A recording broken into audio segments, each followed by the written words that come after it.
فلسطین کی موجودہ صورتحال اور وہاں کی عوام کی تکلیفوں اور قربانیوں کو نظر انداز نہیں کیا جا سکتا، مگر ساتھ میں ہمیں اللہ سبحانہ و تعالیٰ کے منصوبوں پر بھی بھروسہ رکھنا چاہیے، یہ جانتے ہوئے کہ ظالموں کو آخرت میں انصاف دیا جائے گا۔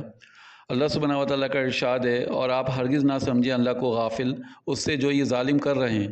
ابھی ہماری ذمہ داری یہ ہونی چاہیے کہ اسلام کے بارے میں زیادہ سے زیادہ جانیں اور میڈیا کی ادھوری اور ایک طرفہ خبروں سے دھوکہ نہ کھائیں، لوگوں کو حقائق سے واقف کرائیں، انصاف اور امن کی بات کریں اور اپنی ایمان کی حفاظت کرتے ہوئے اس پر مضبوطی سے قائم رہیں۔ اللہم اصلح امت محمد صلی اللہ علیہ وسلم، اے اللہ محمد صلی اللہ علیہ وسلم کی امت کی حالت اچھی کر دے۔